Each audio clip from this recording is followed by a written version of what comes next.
అమ్మ నమస్తే. నమస్తే తల్లి. అమ్మ కర్మఫలం అంటారు. హ్మ్. అసలు కర్మఫలం అంటే ఏంటమ్మా? కర్మ అంటే పనమ్మ. పనికి ఫలితం ఉంటుందా ఉండదా? ఖచ్చితంగా ఉంటుంది. అదే కర్మఫలం అంటే. అంతే. అంటే దాన్ని మనం చిన్న స్థాయిలో చిన్న చిన్న పనులకు చెప్పుకుంటే అది చాలా విస్తారంగా అయితే విస్తరించిన స్థాయిలో ఉండేదాన్ని మాత్రమే మనం కర్మ అని అనుకుంటున్నాం అంతే. ఉదాహరణకి ఆకలేసింది. అది అర్థమవుతుంది కనుక ఈ ఉదాహరణలు చెప్తాను నేను. ఆకలేసింది, అన్నం తిన్నాం. ఆకలి తీరిందా లేదా? అన్నం తినటం అనేటటువంటి పని చేయడం వల్ల ఆకలి తీరడం అనేది ఫలితంగా వచ్చింది. అదే కర్మఫలం. ఎక్కువ తిన్నాం, కడుపు నొప్పి వచ్చింది, అది కర్మఫలమే. పరిమితంగా తిన్నారా, ఆకలి తీరింది, శక్తి వచ్చింది, బలంగా ఉన్నాం. ఎక్కువ తిన్నామా, కడుపు నొప్పి వచ్చింది, మందులు వేసుకున్నాం, బలహీనపడ్డాం. మందులు వేసుకోవడము పని, కర్మ. మందులు వేసుకుంటే నొప్పి తగ్గింది, అది దాని ఫలితం. ఇలా మన కంటికి కనపడే నిమిషం చేసే కర్మలకు ఫలితాలు ఎలా దీన్ని గమనిస్తున్నామో అలాగే కంటికి కనపడనకుండా ఉండే పెద్ద పెద్ద కర్మల ఫలితాలు ఉంటాయి. ఎలాగంటే ఇవాళ పరీక్ష రాసాం, ఫలితం ఎప్పుడు వస్తుంది? కొన్ని నెలల తర్వాత, రోజుల తర్వాత, నెల తర్వాత వస్తుంది.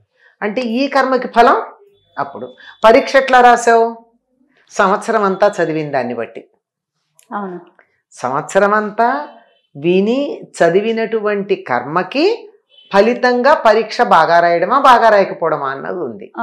ఎట్లా రాసావు అనేటటువంటిది అక్కడ కర్మ ఫలమైంది. అది ఆ ఫలం ఎట్లా రాసావు అన్నది అనేటటువంటి కర్మని బట్టి దాని ఫలితం అన్న తర్వాత దాని ఫలమైంది.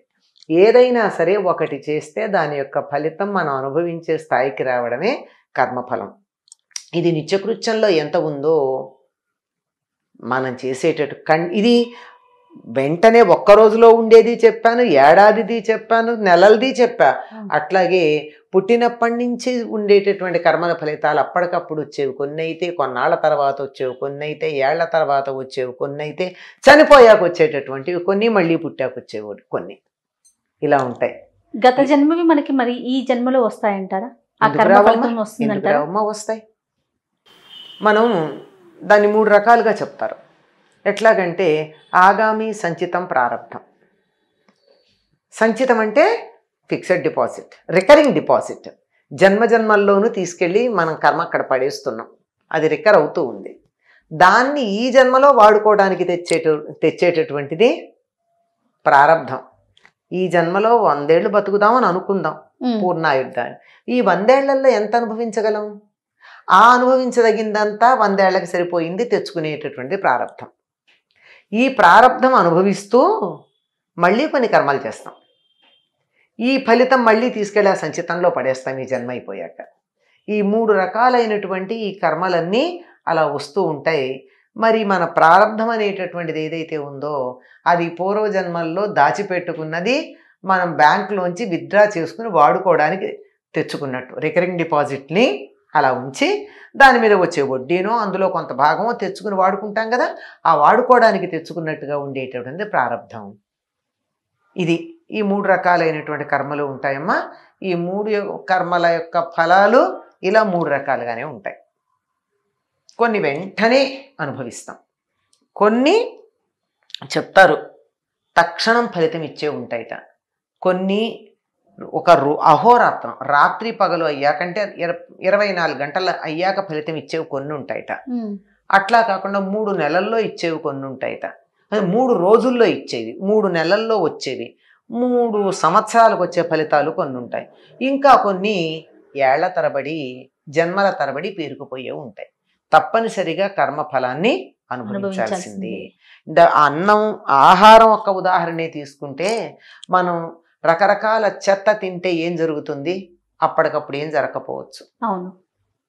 ఉదాహరణకి రోడ్డు పక్కన మిర్చి బజ్జీలు తిన్నారు, వెంటనే ఏమవ్వదు. కానీ మళ్ళీ మళ్ళీ మళ్ళీ మళ్ళీ మళ్ళీ మళ్ళీ కాగి కాగి కాగి కాగి ఉన్నటువంటి నూనెలో ఉన్నటువంటి పదార్థాలు తినగా కొన్ని సంవత్సరాల తర్వాత క్యాన్సర్ వస్తుంది. ఇప్పుడు రాదు కదా. అవును. ఎన్ని సంవత్సరాలు అన్నది ఆ వ్యక్తి యొక్క ఆరోగ్యం మీద ఇతర అంశాల మీద ఆధారపడి ఉంటుంది. అతని ఆరోగ్య సంబంధంగా తీసుకునే ఇతర నియమాలు ఇవన్నీ వీటన్నిటి మీద. అందువల్ల వెంటనే వచ్చేది ఒకటైతే కొంత సమయం అసలు ఫలితం ఉందా అని మనకి అనుమానం కలుగుతూ చాలా రోజులకు వచ్చేది కొంత ఉంటుంది. ఎప్పటికైనా సరే అవశ్యం అనుభోక్తవ్యం కృతం కర్మ అని చెప్తున్నారు.